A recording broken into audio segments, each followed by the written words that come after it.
की ताजा खबरों के अपडेट में बात करेंगे देश भर की तमाम बड़ी और काम की खबरों के साथ ही भारत सरकार की ओर से लिए गए कुछ महत्वपूर्ण फैसलों जारी किए गए कुछ नए नियमों की। इसके अलावा कोरोना वैक्सीन लगवाने वाले लोगों के लिए आज एक जरूरी और महत्वपूर्ण खबर निकल कर आए सामने, बताएंगे आपको इस अपडेट में। साथ ही विद्युत उपभोक्ताओं के लिए टेंशन वाली खबर, प्रति यूनिट देने होंगे इतने अधिक पैसे। क्या है पूरी खबर बताएंगे आपको इस अपडेट में। साथ ही यहाँ पर केंद्रीय कर्मचारियों के लिए खुशखबरी, अगले साल तक मिलता रहेगा मकान बनाने के लिए सस्ता एडवांस। क्या है पूरी खबर बताएंगे आपको इस अपडेट में। साथ ही भारतीय गेमर्स के लिए आज एक जरूरी और महत्वपूर्ण खबर निकल कर आए सामने, पबजी गेम को लेकर एक बड़ी खबर है, बताएंगे आपको इस अपडेट में। साथ ही कोरोना कर्फ्यू और लॉकडाउन से जुड़ी कुछ महत्वपूर्ण और बड़ी खबरें निकल कर आए सामने, बताएंगे एक एक करके इस अपडेट में। साथ ही आज की तमाम बड़ी और काम की खबरों की बात करेंगे इस अपडेट में। बात करते हैं आज की पहली बड़ी खबर की, तो कोरोना वैक्सीन लगवाने पर बैंक फिक्स डिपॉजिट में देगा ज्यादा ब्याज। कोरोना को लेकर 21 जून से देश में मेगा अभियान की शुरुआत हो चुकी है। वहीं बैंकों ने भी इसमें यहाँ पर हिस्सा बनने के लिए लोगों को प्रेरित करने के लिए नए ऑफर की शुरुआत की है। वहीं बैंकों ने वैक्सीन लेने के बाद फिक्स डिपॉजिट कराने वाले लोगों को ज्यादा ब्याज देने का ऐलान यहाँ पर किया है। इस स्कीम के तहत एक डोज या फिर दोनों डोज लेने वाले व्यक्ति को ज्यादा ब्याज दिया जाएगा। वहीं सेंट्रल बैंक ऑफ इंडिया ने लोगों को प्रोत्साहित करने के लिए इम्यून इंडिया डिपॉजिट स्कीम के नाम से एक स्कीम की शुरुआत की है। ये फिक्स डिपॉजिट 1111 दिनों में मैच्योर होगी। इस स्कीम के तहत वैक्सीन लगवा चुके लोगों को सेंट्रल बैंक फिक्स डिपॉजिट कराने पर पहले की तय समय जो ब्याज है उसमें 0.25% ज्यादा ब्याज देगा और वरिष्ठ नागरिकों को बैंक पहले से 75% ज्यादा ब्याज यहाँ पर देगा। वही सेंट्रल बैंक के अलावा यूको बैंक भी लोगों को कई तरह के यहाँ पर वैक्सीन लगवाने के बाद ऑफर दे रहा है। यूको बैंक ने भी यू वैक्सी 99 नाम से एक यहाँ पर योजना शुरुआत की है, जिसके तहत लोगों को 0.30% ज्यादा ब्याज देने का ऐलान किया गया। ये योजना, इस योजना में यहाँ पर मेच्योरिटी 999 दिन पूरी होगी। अब बात करते हैं अगली खबर की, तो कोरोना वैक्सीन फाइजर को जल्द मिल सकती है, भारत में मंजूरी, अंतिम चरण में पहुंची है प्रक्रिया। भारत में अमेरिकी कंपनी फाइजर की कोरोना वैक्सीन को जल्द ही मंजूरी मिल सकती है। कंपनी ने कहा है कि भारत सरकार के साथ हमारी प्रक्रिया अब अंतिम चरण में है। वही फाइजर के सीईओ अल्बर्ट बोर्ला ने कहा है कि कंपनी को उम्मीद है कि वे जल्द सरकार के साथ एक समझौते को अंतिम रूप देगी। आपको बता दें कि इससे पहले अल्बर्ट बोर्ला ने फाइजर इंडिया के कर्मचारियों को भेजे मेल में कहा है कि हम भारत में कोरोना के हालातों से अधिक चिंतित हैं और दिल से आपके और आपके परिजनों के साथ हैं और भारत के सभी लोगों के साथ हैं। वही फाइजर के सीईओ ने कहा है कि हम इस बीमारी के खिलाफ भारत की लड़ाई में भागीदार बनने के लिए संकल्पित हैं। अपनी कंपनी के इतिहास में सबसे बड़ी मानवीय राहत के लिए तेजी से हम काम कर रहे हैं। आपको बता दें कि भारत में सिर्फ 3 कोरोना वैक्सीन को फिलहाल इमरजेंसी इस्तेमाल की मंजूरी मिली है। इनमें भारत सरकार ने यहाँ पर सीरम इंस्टीट्यूट की जो कोरोना वैक्सीन है कोविशील्ड उसको मंजूरी दी। इसके बाद में भारत बायोटेक की कोवैक्सीन को मंजूरी दी गई है। इसके बाद भारत ने रूस की कोरोना वैक्सीन स्पुतनिक वी को भी आपात इस्तेमाल की मंजूरी यहाँ पर दे दी है। वही अगर फाइजर को मंजूरी मिलती है तो भारत में दी जाने वाली चौथी वैक्सीन यहाँ पर ये बन जाएगी, जिसको भारत सरकार की ओर से अनुमति मिलेगी। अब बात करते हैं अगली खबर की, तो राजस्थान बोर्ड के 10वीं और 12वीं के रिजल्ट को लेकर आ रही है बड़ी खबर सामने। पिछली 2 कक्षाओं के मार्क्स के आधार पर उत्तीर्ण होंगे राजस्थान बोर्ड के 10वीं और 12वीं के स्टूडेंट। राजस्थान माध्यमिक शिक्षा बोर्ड के 10वीं और 12वीं के स्टूडेंटों के लिए मार्क्स का फॉर्मूला तैयार कर शिक्षा मंत्री गोविंद सिंह डोटासरा के पास भेज दिया गया है। राज्य सरकार की ओर से गठित 12 सदस्यों की कमेटी ने अपनी रिपोर्ट के अंदर ये सिफारिश की है। कमेटी की ओर से भेजी गई रिपोर्ट लगभग स्वीकार होना तय माना जा रहा है। फॉर्मूले के अनुसार स्टूडेंट को पिछली बोर्ड कक्षाओं के मार्क्स के आधार पर पास किया जाएगा। कमेटी की ओर से दिए गए फॉर्मूला 1-2 दिनों में सार्वजनिक कर दिया जाएगा। इसके बाद अगस्त के पहले हफ्ते तक स्टूडेंटों को मार्कशीट देने का सिलसिला शुरू हो जाएगा। वही फॉर्मूले के अनुसार अगर कोई स्टूडेंट मार्क्स से संतुष्ट नहीं है तो परीक्षा लेकर कॉपी जांचने के बाद उसे मार्कशीट दी जाएगी। वही प्राइवेट फॉर्म भरने वाले विद्यार्थियों को प्रमोट नहीं किया जाएगा, बल्कि उन्हें परीक्षा देनी ही होगी, क्योंकि प्राइवेट स्टूडेंट की 9वीं की जो मार्किंग नहीं है, ऐसे में उन्हें एग्जाम देना ही होगा। सब कुछ ठीक ठाक रहा तो परीक्षा अगस्त के दूसरे या तीसरे सप्ताह में आयोजित की जा सकती है। वही राज्य सरकार की कोशिश है कि जुलाई के अंतिम सप्ताह तक परिणाम तैयार कर लिए जाए और अगस्त के पहले सप्ताह तक स्टूडेंटों को मार्कशीट उपलब्ध करवा दी जाएगी राजस्थान के अंदर। वही समिति ने सीबीएसई सहित कई अन्य राज्यों की जो मार्किंग पॉलिसी है उसका अध्ययन किया है। राज्य सरकार की ओर से 10वीं और 12वीं के बोर्ड कक्षा के स्टूडेंटों की मार्किंग प्रणाली निर्धारित करने के लिए 12 सदस्यों की समिति ने सीबीएसई के साथ ही कई राज्यों की मार्किंग पॉलिसी का अध्ययन करने के बाद रिपोर्ट तैयार की है। वह समिति ने मार्किंग के फॉर्मूले को इस बात का विशेष ध्यान रखा है कि प्रदेश के स्टूडेंट को अन्य राज्यों के बड़े विश्वविद्यालय महाविद्यालयों में प्रवेश लेते समय कोई परेशानी ना हो। चलिए बात करते हैं अगली खबर की, तो आम आदमी के लिए बड़ी खुशखबरी, सरकार देगी फ्री गैस कनेक्शन। केंद्र सरकार की ओर से फ्री एलपीजी गैस कनेक्शन की सुविधा दी जाती है। अगर आप भी सुविधा का फायदा लेना चाहते हैं तो आप घर बैठे अप्लाई कर सकते हैं। केंद्रीय वित्त मंत्री निर्मला सीतारमण ने स्कीम के तहत 1 करोड़ गैस कनेक्शन देने का ऐलान किया है। ऐसा माना जा रहा है कि सरकार इसी महीने इस योजना की शुरुआत कर सकती है। आप भी इस योजना में अप्लाई कर सकते हैं। अप्लाई करने के लिए आपको सबसे पहले ऑफिशियल वेबसाइट पर जाना होगा, pmujjwalaYojana.com वेबसाइट पर जाना होगा। फिर होम पेज को जो फॉर्म है उसको डाउनलोड करना होगा। वही फॉर्म में अपना नाम, ईमेल, पता वगैरह सब कुछ आपको फिल करना होगा। फिर ओटीपी जनरेट करके पूरा फॉर्म को यहाँ पर डाउनलोड आपको करना होगा।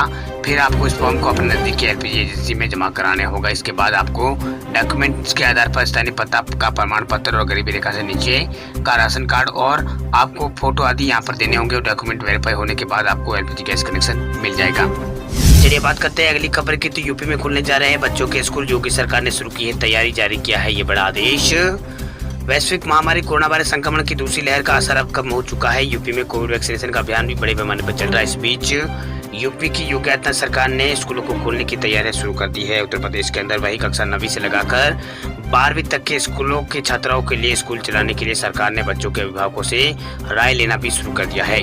वही यूपी बोर्ड के सचिव ने सभी जिला विद्यालय निरीक्षकों को पत्र जारी करते हुए आदेश दिया है कि अभिभावकों की सहमति पत्र से इसकी पूरी रिपोर्ट यहाँ पर सौंपी जाए। दरअसल कोरोना की पहली लहर के बाद अभी शैक्षणिक कार्य पटरी पर आए नहीं थे कि दूसरी लहर भी यहाँ पर आ गई थी। इस बार पहले की तुलना में संक्रमण दर और ज्यादा विस्फोट होने के चलते मार्च महीने में सभी स्कूलों को बंद कर दिए गए थे। वही कोरोना की पहली लहर के दौरान भी मार्च में स्कूल बंद किए गए थे। फिर कोरोना संक्रमण कम होने के बाद अक्टूबर 2020 में स्कूलों में 9वीं से 12वीं तक स्कूल यूपी में खोले गए थे। वही जूनियर और प्राइमरी स्कूल इस साल 2021 में फरवरी और मार्च में यूपी के अंदर खोले गए थे। वही कोरोना महामारी के कारण यूपी बोर्ड ने इस साल भी हाई स्कूल और इंटरमीडिएट की परीक्षाओं को कैंसिल कर दिया है। अब बात करते हैं अगली खबर की। तो केंद्रीय कर्मचारियों के लिए खुशखबरी, अगले साल तक मिलता रहेगा मकान बनाने के लिए सस्ता एडवांस। केंद्रीय कर्मचारियों के लिए एक अच्छी और महत्वपूर्ण खबर निकल कर आ रही है। घर बनाने के लिए योजना बना रहे केंद्रीय कर्मचारियों को 31 मार्च 2022 तक हाउस बिल्डिंग एडवांस यानी HBA ले सकते हैं। ये योजना 1 अक्टूबर से शुरू हुई थी। इसके अंतर्गत केंद्र सरकार 31 मार्च तक अपने कर्मचारियों को 7.9% की ब्याज दर पर हाउस बिल्डिंग एडवांस यहाँ पर दे रही है।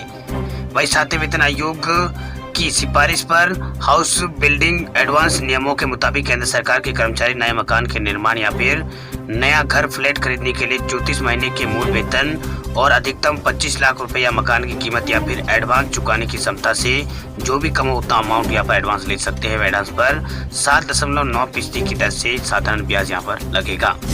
अब बात करते हैं अगली खबर की। तो झारखंड में 1 जुलाई तक बढ़ा है लॉकडाउन।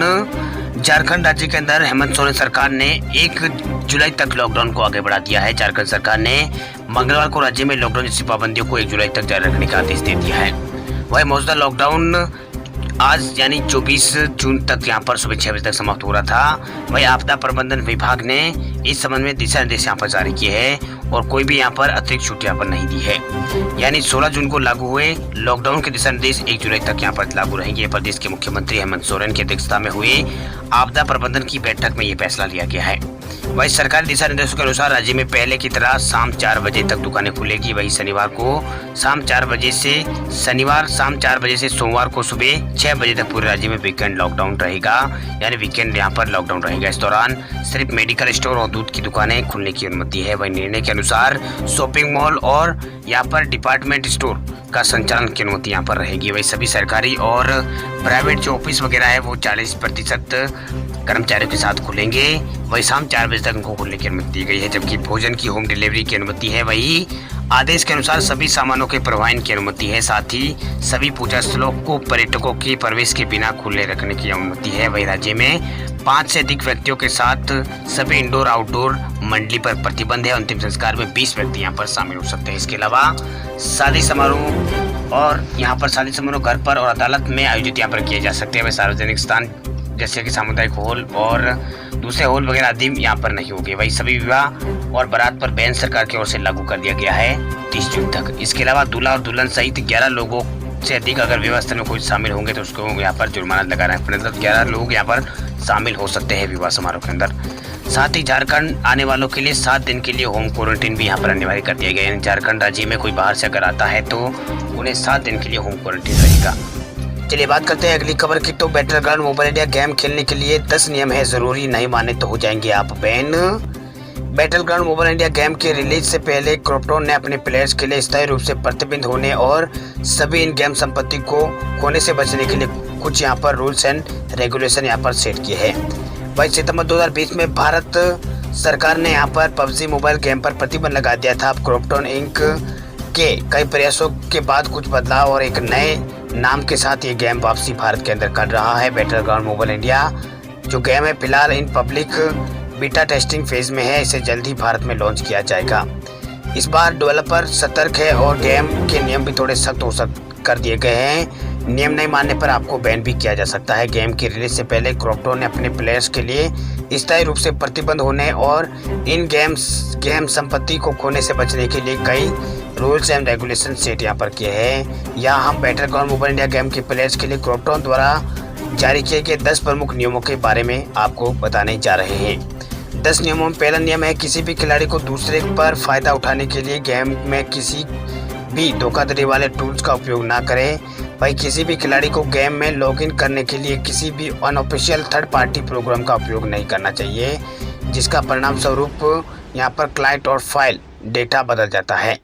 वही तीसरा इसमें बताया गया है कि प्लेयर्स को यहाँ पर क्लाइंट फाइल डेटा का कोई अनऑफिशियल बदलाव नहीं करना चाहिए। इसमें किसी खास एलिमेंट को हटाने या फिर मॉडल गेम में बदलने के लिए मोड इसमें शामिल है। इसके अलावा गेम के अंदर अवैध जानकारी और वेबसाइटों का प्रचार सख्त वर्जित है।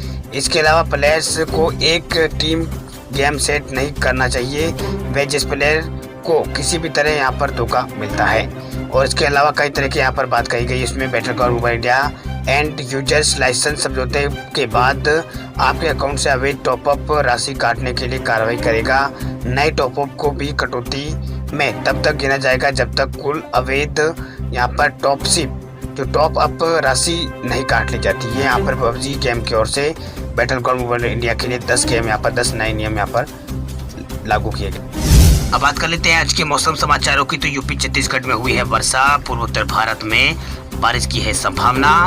एक चक्रवाती हवा का क्षेत्र पूर्वी उत्तर प्रदेश और उत्तरी पश्चिम बिहार के आसपास के हिस्सों पर बना हुआ है। वे बंगाल से लगाकर पंजाब यानी पंजाब से लेकर हरियाणा, उत्तर प्रदेश के उत्तरी भाग और उत्तरी पश्चिमी बिहार और उससे सटे पूर्वी उत्तर प्रदेश और झारखंड, गंगे पश्चिम बंगाल तक यहाँ पर एक ट्रिप रेखा बनी हुई है। ट्रिप रेखा यहाँ पर बनी हुई है। बांग्लादेश के दक्षिण से सटे पूर्वी बंगाल की खाड़ी तक एक चक्रवाती हवा का क्षेत्र बना हुआ है।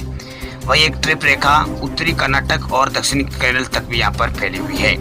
वही स्काईमेट वेदर के अनुसार देश के ज्यादातर हिस्सों में मानसूनी बारिश कम हो गई है। वही पिछले 24 घंटों में देश के जिन राज्यों में बारिश हुई है उनमें बिहार, पूर्वोत्तर मध्य प्रदेश में हल्की से मध्यम पिछले 24 घंटों में बारिश यहाँ पर हुई है। इसके अलावा 1-2 स्थानों पर बिहार और मध्य प्रदेश के कुछ इलाकों में तेज बारिश भी हुई है। इसके अलावा गुजरात क्षेत्र, कोंकण, गोवा और तटीय कर्नाटक, केरल के कुछ हिस्से और तमिलनाडु कुछ हिस्से और अंडमान निकोबार द्वीप समूह और पश्चिम बंगाल और पूर्वोत्तर भारत के कुछ इलाकों में बीते 24 घंटों में यहाँ पर हल्की से मध्यम बारिश यहाँ पर हुई है। वही झारखंड के झारखंड और तटीय आंध्र प्रदेश और केरल, लक्षद्वीप और पश्चिमी मध्य प्रदेश कुछ हिस्सों में पिछले 24 घंटों में बारिश हुई है। वही उत्तर प्रदेश, राजस्थान, दक्षिण छत्तीसगढ़ और उत्तराखंड और सौराष्ट्र और कच्छ में भी 1-2 स्थानों पर पिछले 24 घंटों में बारिश हुई है। अब बात कर लेते हैं अगले 24 घंटों के मौसम पूर्वानुमान की। तो अगले 24 घंटों के दौरान ओडिशा, पश्चिम बंगाल के कुछ हिस्सों में बारिश हो सकती है। इसके अलावा पूर्वोत्तर भारत में भारी बारिश की चेतावनी यहाँ पर जारी की गई है। कुछ स्थानों पर यहाँ पर मध्यम बारिश भी हो सकती है। वही सिक्किम, बिहार के कुछ हिस्से और पूर्वी उत्तर प्रदेश, झारखंड,